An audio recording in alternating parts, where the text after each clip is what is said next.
पहले फिर जब मैच तो थोड़ा स्लो हो गया, रज़ाक भाई से सवालात ही कर लेते हैं हम। रज़ाक भाई बताएं, जडेजा, हार्दिक पांड्या या बेन स्टोक्स, तीनों में से किस ऑलराउंडर को बेस्ट मानता है? कोई भी नहीं। इसमें या अब्दुल रज़ाक लिख दूं? नहीं, बेन स्टोक्स जो है ना, इसको मैं एडवांटेज दूंगा क्योंकि वो अब डेवलप हो चुका हुआ है। हाँ। और पाकिस्तान में देखे हमारे 2007-8 के बाद ना कोई ऐसा इन्होंने कोई डेवलप करने की कोशिश नहीं की। आपकी नज़र में कोई है पीछे जो आ रहा हो? देखे देखने की बात होती है ना। अभी पीएसएल में जितने परफॉर्मर नज़र आ रहे हैं ना, ज़्यादातर कुछ बॉलर हैं या बैट्समैन हैं। कोई ऑलराउंडर परफॉर्मेंस हमें कोई ऐसी नज़र नहीं आई जिसने कोई 5 आउट भी किया हो, 50 भी किया हो। वाह। तो ये जो चीज़ें हैं ना, वो पीएसएल यही प्लेटफॉर्म है ना, यहाँ पे आपको डेवलप करना पड़ता है। आमिर जमाल हमारे पास एक ऑप्शन थी, और 2 दफा 5 आउट किए। नहीं देखें वो ऑप्शन थी, आप उसको डेवलप करने के लिए आपको उनको लेकिन बैटिंग करने तो वो इतना ऊपर नहीं आ रहा ना। नहीं, सारे मैच में खिलाने पड़ते हैं। सारे मैच खिलाने पड़ते हैं ना। यही बात है, बिल्कुल सही बात। तो जब सारे मैच नहीं खिलाएंगे तो, और मुझे याद है पिछले साल आमिर जमाल ने 1 डाउन आया तो इसने 80 रन किए। तो अगला जब मैच उनका हुआ तो उसमें वो 9वें नंबर पे गया। तो ये चीज़ें होती हैं ना, जब आपका एम नहीं है कि मैंने इसको डेवलप करना है तो फिर ऐसा ही होता है। तो ये जिसमें आपको स्किल लेवल नज़र आ जाए ना, तो फिर आपको एक मौका देना पड़ता है।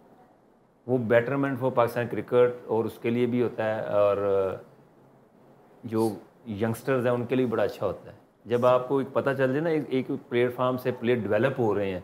अब मुझे पता चल गया इस फैक्ट्री में मैं जाऊँगा, यहाँ पर मेरा फ्यूचर बन जाएगा। अगर एक फैक्ट्री जहाँ अब जाता है आपका फ्यूचर ख़राब हो जाता है, फ़र्क आता है ना। बिल्कुल। जहाँ बनता है तो उसमें हर बंदा कहेगा यार मैंने इसमें जॉब करनी चाहिए, मुझे इसमें होना चाहिए।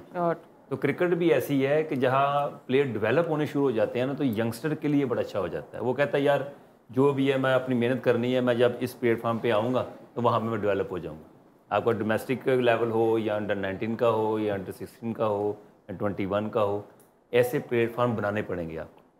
प्लेटफॉर्म की बात करें तो स्ट्राइक फोर्स में आपको कोई ऐसा प्लेयर नज़र आया जिसमें आपको अब्दुल रज़ाक नज़र आता हो कि ये पाकिस्तान का अगला अब्दुल रज़ाक बन सकता है? स्ट्राइक फोर्स का पहले मतलब ये था कि आपने उनके स्किल लेवल इन्हेंस करने हैं, और वहाँ पे ना आपने बॉलर डेवलप करना है ना स्पिनर डेवलप करना है, क्योंकि हमारे पास स्पिनर नहीं थे। तो जितने भी प्लेयर आए थे उनके हमने स्किल लेवल पे काम किया, और उसमें मोहम्मद नईम था, हसन नवाज था, इनको हमने ए ग्रेड दिए कि ये नहीं, मैं अभी इसमें और चाहिए, इम्प्रूवमेंट चाहिए, और इनकी इंटेंट बड़ी पॉजिटिव है।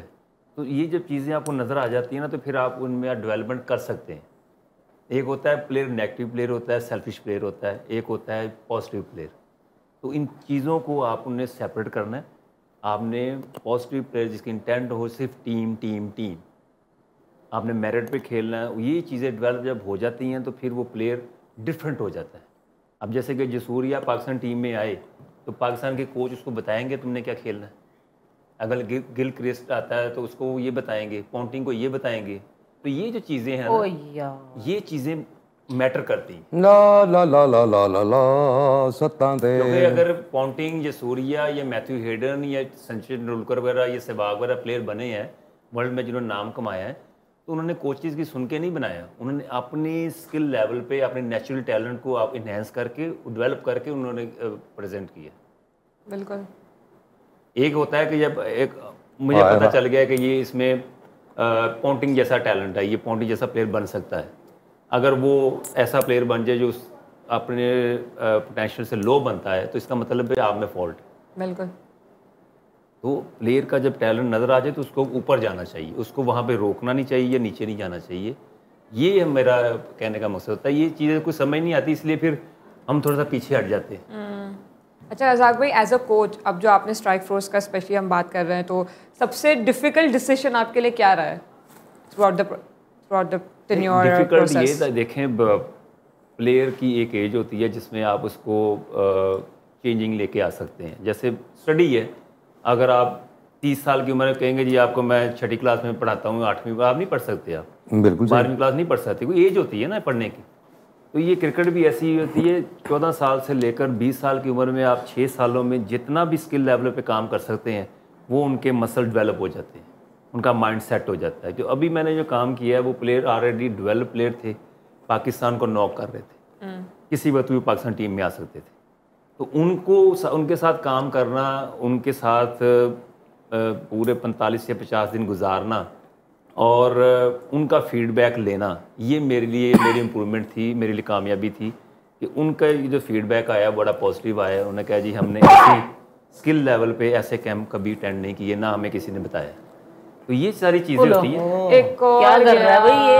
बैक टू बैक यार, ज़्यादा लगता है मुझे, टारगेट बहुत ज़्यादा है, बहुत टारगेट तो ज़्यादा है ही है। लाहौर की बॉलिंग साइड स्ट्रॉन्ग है, उनके लिए मुश्किल है, तो बड़ी ज़बरदस्त बॉलिंग मुश्किल होनी ही थी। लेकिन क्रिकेट में 2 इनिशियल बीबी वाले नहीं प्लेयर रह सकते, इसलिए एक को जाना ही पड़ना था।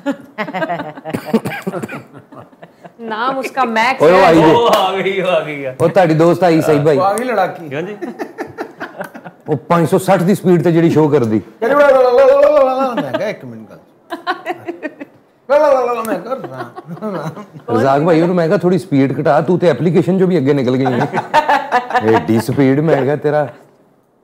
चलो रज़ाक भाई, आपको क्या लगता है टेप बॉल के जो प्लेयर्स हैं वो आ सकते हैं खेलने के लिए? क्योंकि हमने और भी गेस्ट को बुलाया था, जैसे तैमूर मिर्ज़ा हैं, असद शाह है, उमरी पेसर है, वो तो बहुत ज़्यादा मोटिवेटेड और लेकिन डिसअपॉइंटेड थे कि नहीं, उन्हें नहीं चांस मिल पाता उस तरीके से। तो आपको लगता है टेप बॉल से बैट्समैन या इस तरीके के बॉलर्स हम ले सकते हैं?